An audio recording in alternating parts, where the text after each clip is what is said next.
Bonjour à tous, bienvenue dans le MAC sur Sensation. Aujourd'hui, mon invité est Colette Blondel. Bonjour. Bonjour. En 2021, le projet Face au cancer, libérons la parole a vu le jour dans la nouvelle commune du Mesnil-en-Ouche. Vous avez bénéficié de ce dispositif et aujourd'hui, vous venez nous en parler. Alors pour commencer cette émission, est-ce que vous pouvez nous raconter votre histoire ? Bien sûr. J'ai eu un cancer il y a maintenant presque 9 ans. Donc j'ai eu un soutien de la part d'une psychologue à l'époque. C'était à l'hôpital où j'étais soignée à Rouen. Et après, j'ai fait comme j'ai pu, comme tout le monde. Enfin, je pense comme beaucoup de personnes qui ont un cancer, qui se débrouillent comme elles peuvent avec des structures ou des livres, enfin bref. Et il y a l'année dernière, je me suis enfin décidée à aller à ces ateliers dont j'avais entendu parler par Montserrat, qui était très enthousiaste. Une autre amie qui participe à la gym après cancer avec nous y allait aussi. Elle était très très enthousiaste aussi. Donc je me suis dit, après tout, bon, le plus gros de ma maladie, je pense, est passé. Je vais quand même voir, il y a certainement quelque chose à trouver dans ces ateliers. Et Montserrat Leblanc qui est, on le rappelle, l'ambassadrice du dispositif Face au cancer, libérons la parole. Vous avez participé à ce projet l'année dernière, vous l'avez rejoint en 2022. Pourquoi avez-vous choisi de participer à ce dispositif aussi longtemps, si je puis dire, après votre maladie ? Parce que je pense que j'avais encore des questions qui restaient un petit peu en suspens. Et je pense que j'avais surtout besoin de partager avec des gens qui ont connu les mêmes difficultés. Parce qu'il faut savoir quand même que le cancer, c'est quelque chose de très difficile à vivre. Quand on est seul, on se pose énormément de questions. Et pouvoir partager avec des gens qui ont connu ça, ça fait énormément de bien. Et surtout avec des personnes qui ont des réponses telles que l'hypnothérapeute, la sophrologue, etc. Ce sont des gens qui savent répondre à nos questions. Parce que vous êtes encadré donc par des professionnels dans ce dispositif. C'est un dispositif qui se présente sous la forme de différents ateliers. Un atelier animé par exemple par une psychologue ainsi qu'une sophrologue. Et puis un autre atelier animé quant à lui par une socio-esthéticienne, une hypnothérapeute et une sophrologue. Vous avez participé à tous les ateliers, j'imagine. Concrètement, en quoi consiste-t-il ? Eh bien, la sophrologue nous fait travailler essentiellement le souffle et le lâcher-prise par des méthodes de respiration. Ça, je vous dis ça, c'est vraiment très gros parce qu'il faut participer à une séance, bien sûr, pour se rendre compte de ce que c'est. L'hypnothérapeute vous emmène dans un voyage avec des écouteurs sur les oreilles. Elle vous emmène quelque part au plus profond de vous-même, en fait, pour vous faire réfléchir sur votre problématique. Mais c'est vous qui vous en sortez en quelque sorte. Elle vous emmène par la main. On a l'impression qu'elle vous emmène par la main sur le chemin de la réflexion.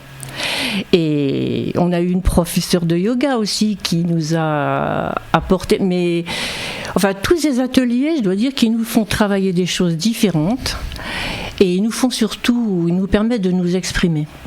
Et quand on commence les séances, on se met un rond, un petit peu comme chez les alcooliques anonymes. Et chacun donne sa météo du jour. C'est-à-dire aujourd'hui, comment ça va ? Aujourd'hui, ça va pas du tout. J'ai mal, j'ai peur. Et là, on peut dire tout ce qu'on a sur le cœur, toutes nos angoisses, tout ce qui n'est pas résolu. Et Dieu sait qu'il reste pas mal de choses à résoudre. Et c'est vraiment... on a une écoute extraordinaire et une empathie. Alors vous évoquiez la nécessité d'échanger avec des personnes qui ont connu la même chose, la même situation que vous.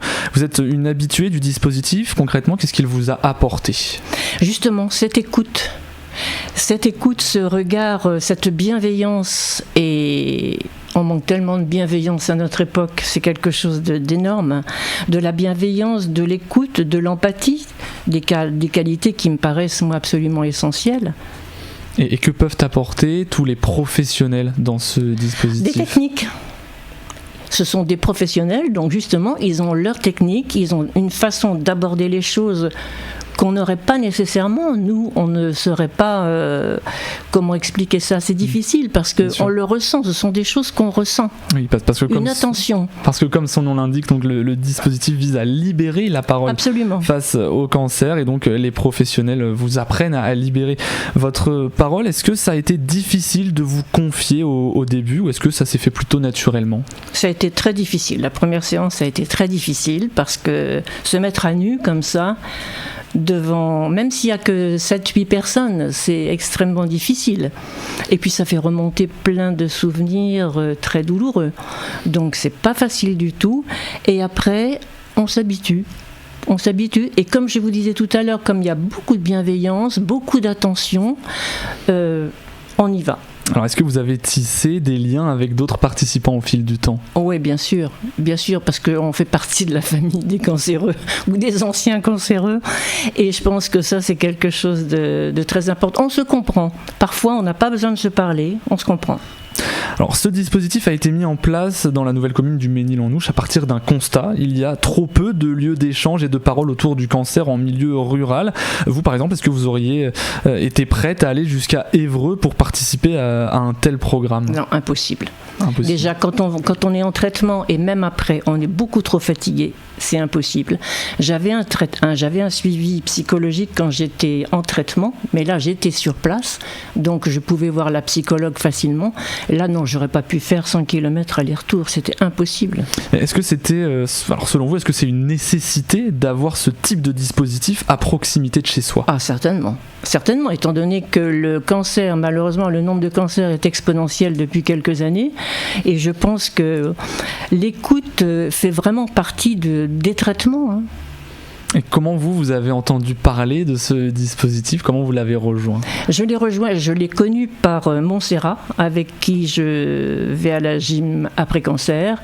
Elle m'en a parlé, et après Véronique, j'ai rencontré Véronique, et puis voilà, c'était parti. Alors, je sais que certains exercices de sophrologie peuvent être reproduits à la maison. Est-ce que d'autres exercices peuvent...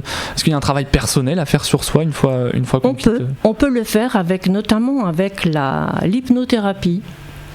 Si on reprend le fil de l'histoire qu'elle nous a racontée, dans laquelle elle nous a emmenés, on peut très bien le faire soi-même, se poser et le faire soi-même.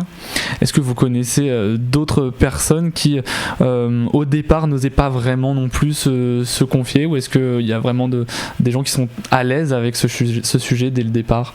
Je pense qu'il y a beaucoup de gens qui le craignent quand même, qui ont un a priori. C'est vrai, qui ont un a priori, qui se disent je vais rencontrer des gens malades, ça va être triste, ça va être épouvantable, alors que c'est pas ça du tout. C'est l'inverse, on a des crises de fou rire, parfois on pleure, parfois il y en a qui pleurent parce qu'il y a des moments difficiles, des moments douloureux, mais parfois il y a des fous rires. Et vous vous voyez en dehors des différents ateliers ? Oui. Qu'est-ce que vous faites par exemple, pour justement peut-être vous changer les idées ? Je sais pas, qu'est-ce que vous faites en dehors de tous ces ateliers ? On peut aller marcher ensemble, déjà on va à la gym, on se retrouve 2 fois par semaine à la gym après cancer, donc, et puis on peut aller marcher ensemble, après il y a des choses qui sont organisées avec la gym. Alors, vous évoquiez aussi tout à l'heure la qualité des professionnels qui vous encadrent. Vous évoquiez aussi le travail d'une hypnothérapeute, d'une sophrologue, mais aussi d'une socio-esthéticienne. Ouais. Quel est son rôle ? Quelles sont ses missions ? Eh bien, la socio-esthéticienne, je crois qu'elle nous réconcilie un tout petit peu avec notre corps qui a souffert énormément. Puisque quand on a un cancer, en général, on est un petit peu mutilé quand même. Donc, elle nous permet de nous réapproprier un tout petit peu notre image. Elle nous fait beaucoup de bien. Le massage, par exemple, c'est essentiellement des massages. Hein. C'est surtout ce qu'elle fait. Et ça fait énormément de bien. Et alors, pour s'inscrire à ces différents ateliers, donc vous évoquez, hein, vous avez entendu parler de ce dispositif grâce à Montserrat Leblanc, ambassadrice du dispositif, mais comment on peut faire pour s'inscrire aux différents ateliers ? À se renseigner auprès de la mairie du Mesnil-en-Ouche ou de Véronique Gouillet. Donc, Et est-ce que c'est une fois qu'on s'inscrit, il faut participer à tous les ateliers ? Aucune obligation. On fait ce qu'on veut, quand on se sent bien pour y aller, quand on se sent pas bien pour y aller, enfin quelles que soient les raisons, on y va quand on veut, il n'y a aucune obligation. obligation. Merci beaucoup Claudette Blondel d'avoir été avec nous sur Sensation. Je rappelle que vous êtes bénéficiaire en ce moment du dispositif Face au cancer, libérons la parole, qui a été mis en place dans la nouvelle commune du Ménil-en-Ouche en 2021. Pour plus d'informations sur ce projet, rendez-vous sur le site internet ménil-en-6ouche.fr. Merci d'avoir suivi cette émission. Vous pouvez évidemment la retrouver en podcast audio et vidéo sur notre site et notre application Radio Sensation, ainsi que sur notre chaîne YouTube.